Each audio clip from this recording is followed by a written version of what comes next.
What we're actually seeing is the systematic implementation of the fall of the republic and the rise of the corporation of the United States. Every major event is a step in the ladder to achieve that end.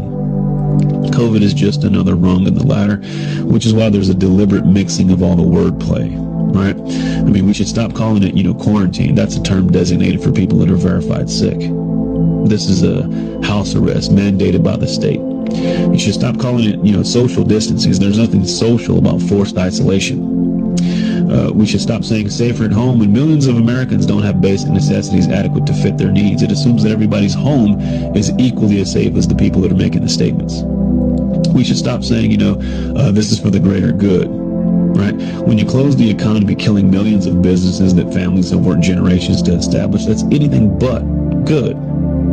We should stop saying this is the new normal. That's just blatant mind control drivel. There's nothing normal about forced isolation, treating your neighbor like they have the plague, breathing your own bodily waste, wearing masks, living in constant fear of contamination. That's normal. I mean, after all, if the virus is so deadly, why hasn't it wiped out the homeless who don't social distance, wash themselves regularly, let alone, live in or have access to a sterile environment? Last year, 1.5 million people died of tuberculosis. Why were you not wearing a mask during the tuberculosis pandemic?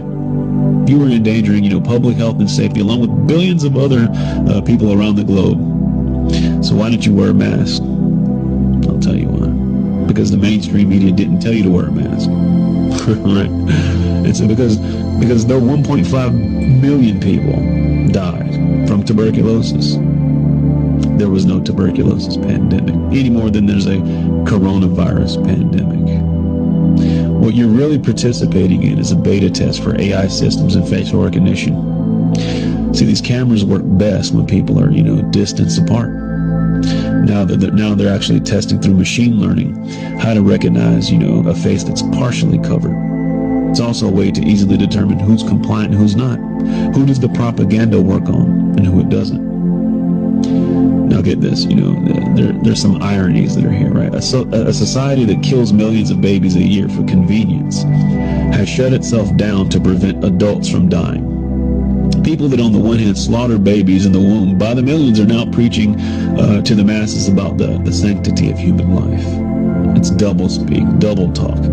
It's the two doctrine policy, one for the initiated, one for the uninitiated, one for the inner circle, another for the masses.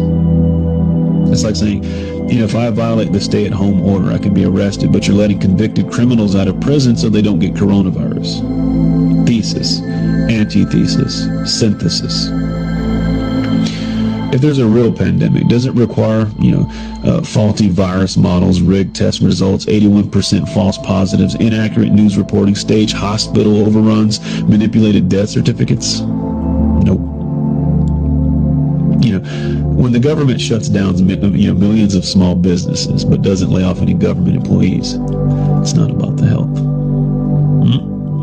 When the state bans dentists from practicing but deems it necessary for abortion clinics to stay open, it's not about your health. When the state prevents you from buying seeds for your garden but allows you to purchase lottery tickets, it's not about your health. An institution that has the ability to destroy all of Earth through alleged nuclear warfare should not regulate personal self-defense. An institution that's caught trafficking drugs shouldn't be able to regulate plants.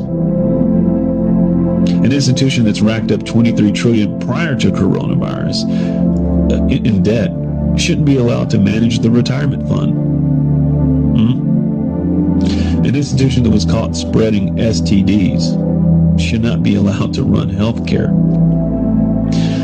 If people are really concerned about public health and safety, in general, but they don't care if people eat garbage, drink poison, smoke cancer, and take prescription drugs, but think that toilet paper, hand sanitizer, and masks are going to protect them from the boogeyman coronavirus. This is a special kind of stupid that I can't address here.